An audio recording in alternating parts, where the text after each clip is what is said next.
a partir de que toma el ayatolá el gobierno en Irán, pues empieza a haber una concentración de poder en el ejército, se limitan de alguna manera las libertades civiles, empieza de alguna manera también a darse una economía basada en el ejército, en las reservas petroleras más grandes, reservistas, digamos, de petróleo en el mundo. Arabia Saudita, que junto con los Emiratos Árabes Unidos y con Kuwait y Qatar se pegaban más al bloque norteamericano, y por otro lado a Irán y a Venezuela, que se pegaban a el bloque chino.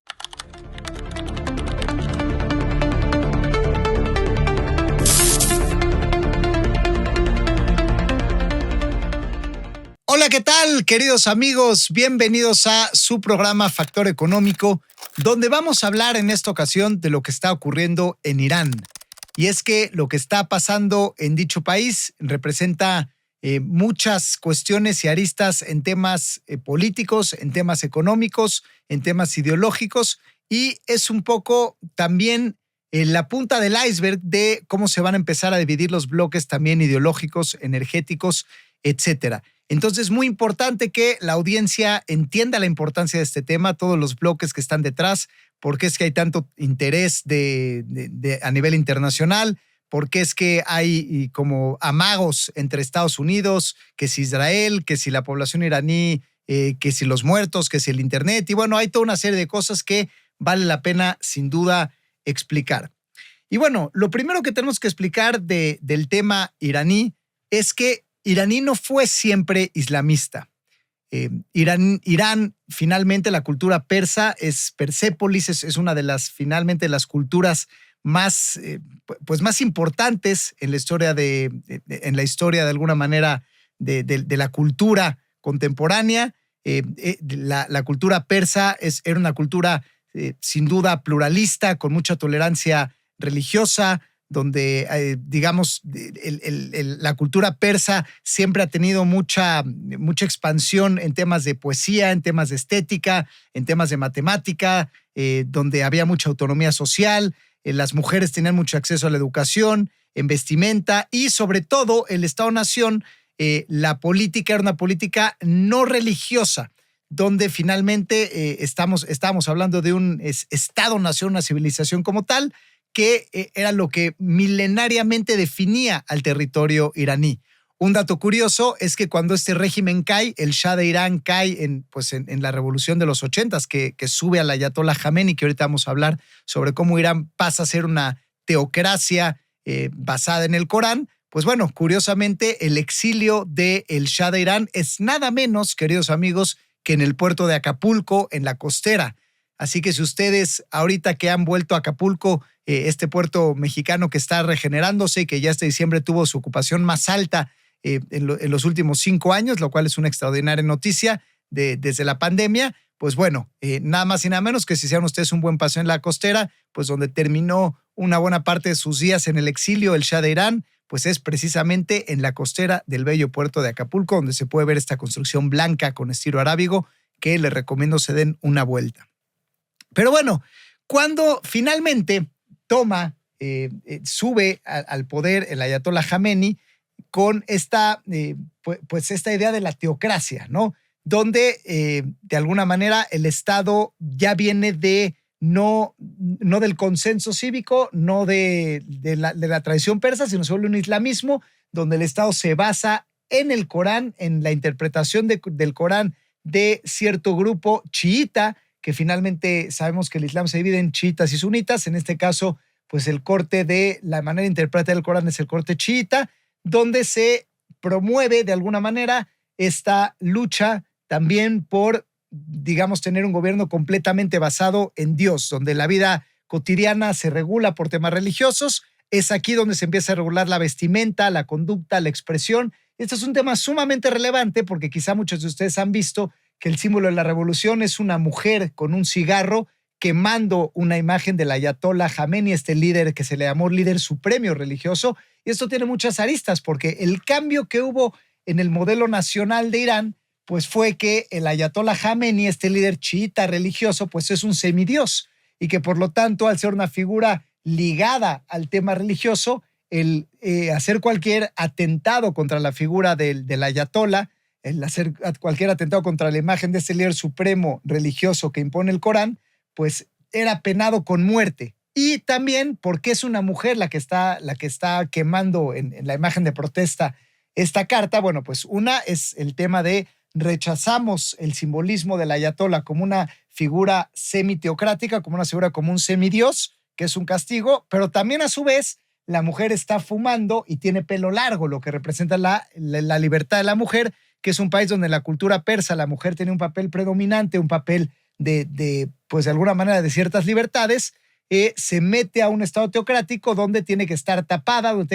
con el velo, y tiene muchos años donde este tema empezó a ser controversial porque las mujeres podían ser golpeadas a muerte con quitarse el velo. O sea, quitarse el velo y exponer su pelo es un delito donde la policía de la moral en Irán, así se llama, llegaba a golpear brutalmente a las mujeres hasta matarlas, ¿no? Hubo un caso hace no muchos años,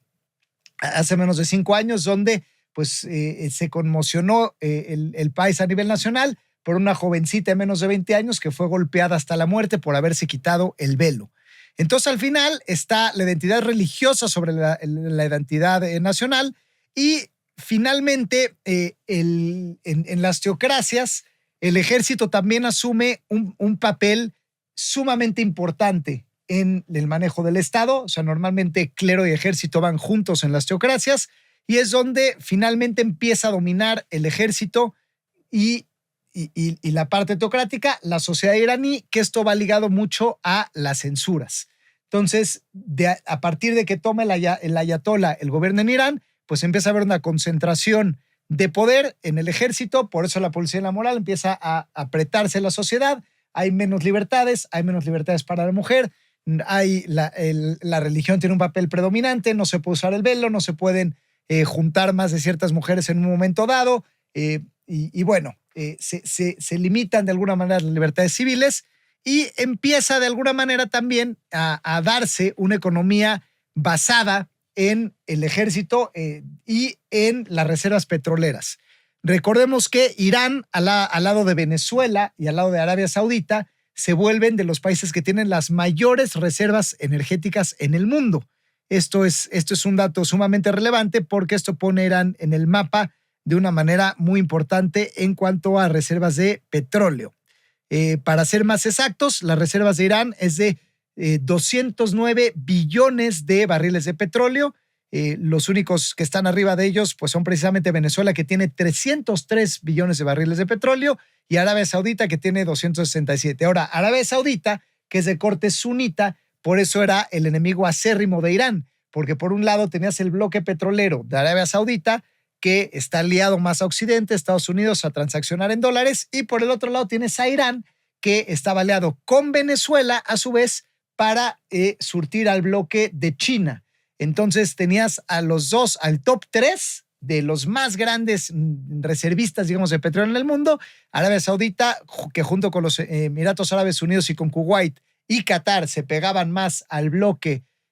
norteamericano, y por otro lado a Irán y a Venezuela, que se pegaban a el bloque chino. Y no nada más esto es relevante, también es muy relevante que cuando sube, digamos, el ayatolá Jamenei, cuando se vuelve Irán una república religiosa, también esto se les abre la puerta para tomar Irak. Irak, después de la caída de Saddam Hussein, Irak empieza a ser tomado por Irán. Irak es un país que también tiene 145 billones de barriles de petróleo de reserva, es digamos el top, el número 4 en número de reservas en el mundo. Entonces esto hacía que tenías a Arabia Saudita, Emiratos Árabes Unidos, Qatar y a Kuwait por un lado, y por otro lado a Irak, a Irán y a Venezuela.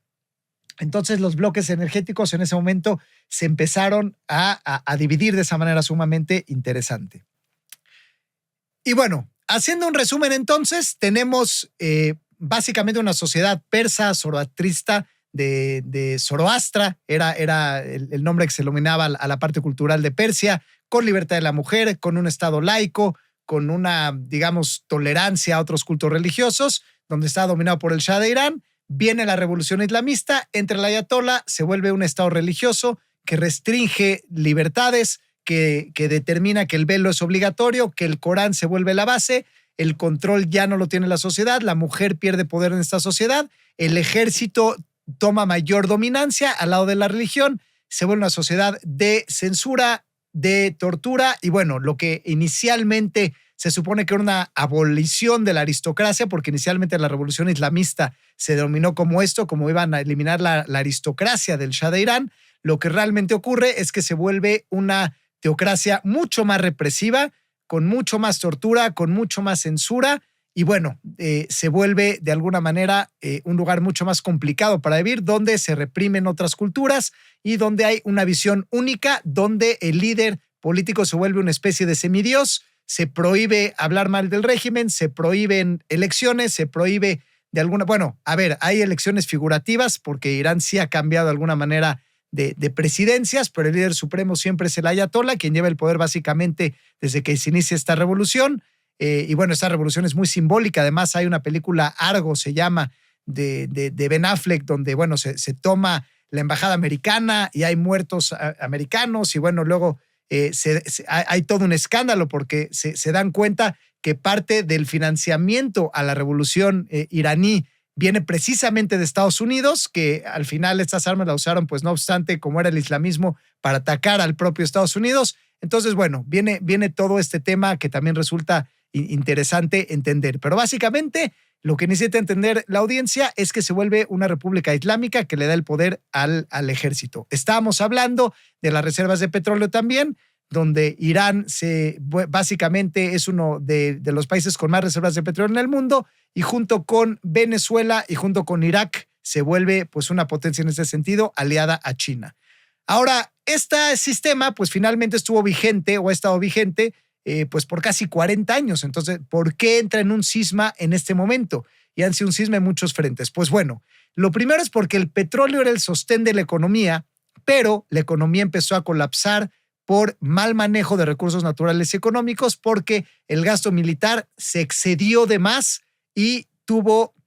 desviaciones que hicieron que la economía entrara en colapso. El primer colapso es en materia hídrica. En Irán se empezó a acabar el agua. De hecho, este es muy interesante porque Irán tenía una de las reservas hídricas más grandes del mundo, pero al entrar el Estado Islámico rompen relación con muchos de sus asesores hídricos más importantes, entre ellos el propio Estado de Israel, y entonces empiezan a destinar mucha de esta agua, por ejemplo, para industrias pesadas, para industrias agrícolas también pesadas, y se empieza a acabar el agua de Irán, no se invierte en nueva tecnología y hoy estamos a un nivel con una de las sequías más importantes que se conjuntan con que las reservas hídricas de Irán están al 11% de su capacidad. Es decir, inclusive Teherán ha estado amenazada de quedarse sin agua. Muchas de las poblaciones se han estado yendo de la capital, lo cual ha hecho insostenible esto, porque eso hace que tenga que haber paros industriales, porque no pueden usar el agua más que con ciertas restricciones en ciertos momentos. La población civil está amenazada en su uso diario y cotidiano, y de alguna manera la restricción militar del recurso, el desvío del recurso hídrico con corrupción, con costos a ciertos servicios específicos, pues hizo que se fuera quedando sin agua la ciudad. También el gas es otro tema, que empezó a haber escasez de gas. Esto es muy relevante porque los inviernos que suelen necesitar mucho gas para generar calefacción, pues también al ser una industria corrompida que empieza a generar escasez, la industria empieza a ser golpeada, empieza también a haber menos abasto industrial que de alguna manera que el normal. Y esto hace entonces que si no hay gas y si no hay agua, pues la industria se empieza a golpear de manera muy significativa. Empieza a haber paros industriales y empieza a haber, pues de alguna manera, de esta manera, escasez económicas. Hay cadenas enteras como la petroquímica, donde se eleva el malestar económico porque el metanol, que es uno de los ejes principales de la industria en Irán, pues empieza a tener escasez. Eso empieza a obligar cierres y empieza a pegar al Producto Interno Bruto, que de hecho, pues lo que se proyecta en 2026 es que haya un menos 0.6 de crecimiento económico y una inflación de más del 40%, que se calcula en el 42.6%. Entonces, al final, esto genera pues un régimen donde pues no hay agua y hay corrupción, donde no hay gas y no hay industria, los grandes mercados empiezan a entrar en colapso, la economía empieza a entrar en recesión, la inflación empieza a ser de doble dígito, empieza a entrar a 40%, los salarios no alcanzan, y donde, sin embargo, sí hay mucho gasto, pues es en los militares, donde el programa nuclear de Irán y de misiles balísticos para destruir al Estado de Israel de repente se pone al tope de la agenda, y esto es importante mencionarlo porque recordemos que hace apenas 6 meses pues hubo una escalada de la guerra de 12 días que se le llamó, donde el Estado de Israel entra junto con Estados Unidos a atacar las bases nucleares de Irán y eliminar las reservas de misiles balísticos. Este es muy simbólico porque pues este fue el gasto presupuestario más grande que tuvo el régimen de Irán en los últimos años, con más de 3,000 billones de dólares, un gasto de locura centrado en peleas constantes dentro de la ONU, con la Agencia de Energía Internacional, donde hubo gobiernos que apoyaron a que Irán siguiera avanzando en sus armas nucleares. El gobierno de Barack Obama, por ejemplo, fue muy pro a que los ayatollahs tuvieran más posibilidades de hacer armas nucleares. Siempre fueron abiertos en su amenaza de la destrucción del Estado de Israel y de Estados Unidos todo el tiempo con esas amenazas. Los misiles interbalísticos, básicamente, un solo misil puede destruir un edificio entero. Irán tenía cientos y miles de misiles en arsenales en este sentido, y cuando escala la guerra entre Israel y los territorios en Gaza, pues Irán empieza a hacer más fuertes sus amenazas, empieza a invertir más en acelerar el programa, y esto hace que Israel llegue a básicamente destruir su infraestructura de misiles balísticos y a frenar parcialmente todo este tema de arsenal de armas nucleares. Por eso es tan importante esta guerra de los 12 días, que sin embargo no fue definitiva, porque el gobierno de los ayatolás siguió vivo, parte de las instalaciones nucleares siguieron vivas, y los misiles interbalísticos, pues al final, con la inversión adecuada, se pueden volver a hacer. Entonces, por eso es un conflicto que no terminó y sigue latente, y por eso hoy hay amenazas de Estados Unidos y de Israel de poder reanudar esta guerra. Primero, porque al final a Estados Unidos le interesa finalmente todo este tema petrolero, que lo hablamos la semana pasada en Venezuela, pero también al Estado de Israel le interesa pues que no se reanude esta capacidad de misiles interbalísticos y que no se acelere el programa nuclear, porque claro que si Irán vuelve a traer un conflicto internacional con el Estado de Israel, esto distraería las tensiones que existen a nivel interno con su propia gente que se está levantando contra el gobierno.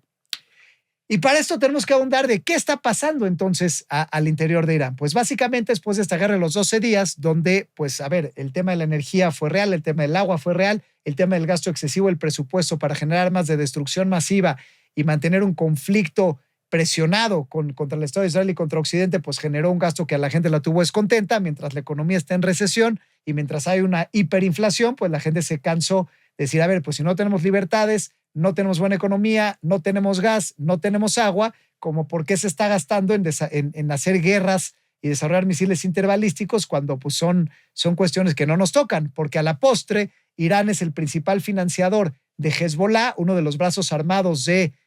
más fuertes del conflicto palestino-israelí, donde parte de la población palestina que vive en Líbano a través de Hezbollah pues son los que más armas y misiles tenían. También financia en una parte importante a Hamas, y no nada más eso, sino que están involucrados en narcotráfico, en el crimen organizado, aliados también a todo este sistema armamentista de la población palestina, inclusive en otros países. Y para esto aparece el concepto de la Guardia Revolucionaria iraní. Este aparato de